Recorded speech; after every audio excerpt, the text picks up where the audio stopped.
President Trump walks to Marine One on the 24th day of the partial government shutdown, the longest in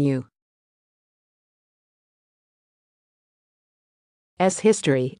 Jab and Botsford. The Washington Post, by Kimberly Gross and John Sides. John Sides' email bio. January 15 at 7 a.m. This past weekend, the partial shutdown affecting a quarter of the federal government became the longest on record.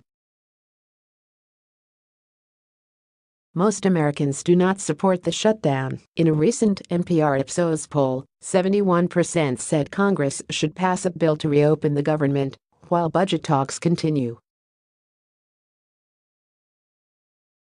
And more Americans blame President Trump. In a new Washington Post poll, 53% said Trump and congressional Republicans were responsible for the shutdown, while only 29% blamed congressional Democrats.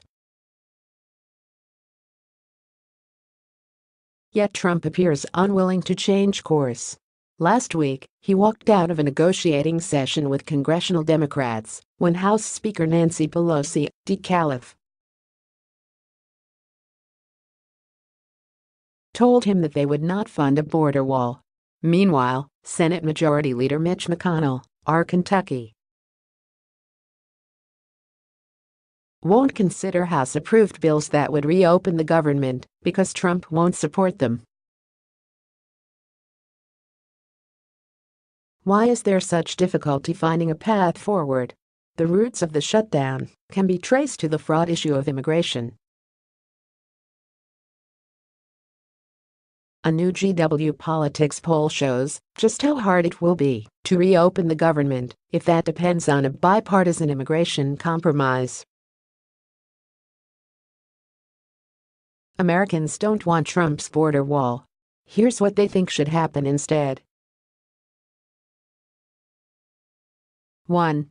Republicans identified immigration as the most important issue for Congress this year. The GW Politics poll interviewed 1,920 registered voters in December, before the shutdown, about what issues should be priorities for Congress this year. For Republicans, immigration was the top issue. 80% said dealing with the issue of immigration should be a priority for Congress this year.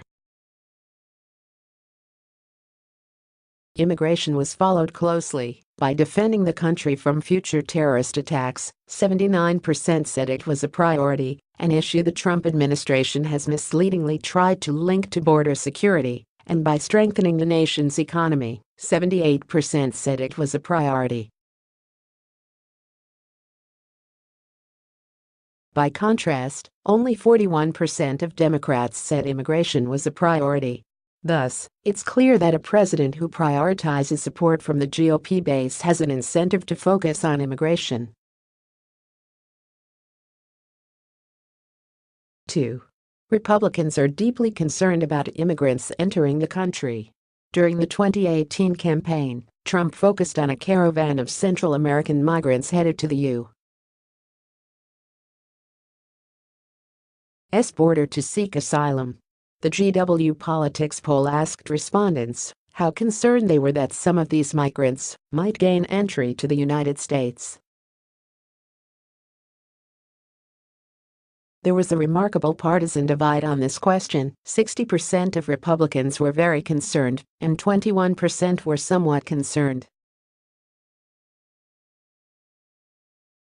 But only 19% of Democrats were somewhat or very concerned, and 47% were not at all concerned. The same partisan divide emerged in the Post poll's question about whether the situation at the border was a crisis. It's no surprise, then, that Republicans were far likelier than Democrats to support sending U.S. troops to the border in response to these migrants. 85% of Republicans favored this, but only 14% of Democrats did. Does Trump really have absolute power to declare a national emergency? Let's examine the statute. 3. Partisan polarization on immigration issues is enormous. Indeed, Democrats and Republicans are deeply divided, not only on the caravan, but also on nearly every issue related to immigration that we asked about in this poll. For example, majorities of Republicans supported temporarily banning Muslims from other countries, 74%, separating undocumented parents from their children at border crossings to discourage others from coming, 58%, and making it harder to immigrate to the United States legally, 56%. Only about 1 in 10 Democrats supports any of these things. And although this poll did not ask about a border wall, Democrats and Republicans differ on that too, largely because of declining support among Democrats after Trump began advocating for it. 4. Views of immigration are fairly entrenched. The GW Politics poll is unique in that we tracked the same group of voters over 2018, interviewing them in May, August, October, and December. Across these months, and despite headline events involving immigration, there was little movement in opinion. Over a longer period, any movement has been only toward more polarization. Republicans have become more supportive of a border wall in the post-polling. In other polls, Democrats have become more favorable to immigration. What this means for an immigration compromise, these differences may give leaders little reason to think their supporters want to compromise on immigration. Consider the much-discussed compromise of border wall funding in exchange for legal residency and work permits for undocumented immigrants brought here as children, often called dreamers. This compromise has foundered before, including when Trump rejected it in January 2018. This poll helps explain why nearly half of Republican voters oppose helping dreamers in this fashion. Moreover, the 2018 election left the House GOP with fewer centrists potentially willing to compromise on the issue anyway. To get Republicans on board with a compromise, they'll need some cover from Trump that he seems unwilling to provide. There's also a big group of Democratic voters who don't want compromise. As Scott Clement and Dan Beltz wrote, the Post poll found that 42% of Democrats who oppose the border wall say congressional Democrats should refuse to budge, even if it extends the shutdown.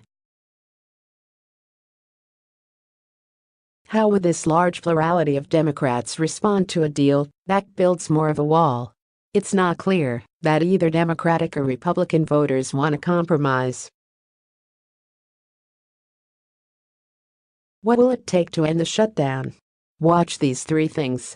The shutdown is thus one more consequence of the increasingly divisive politics of immigration. Only 12 years ago, Democrats and Republicans had very similar views of whether to increase or decrease immigration. Now they are miles apart. So any government decision that depends on an immigration compromise will be difficult to achieve, even something as basic as keeping the government open. Kimberly Gross is an associate professor of media and public affairs at George Washington University.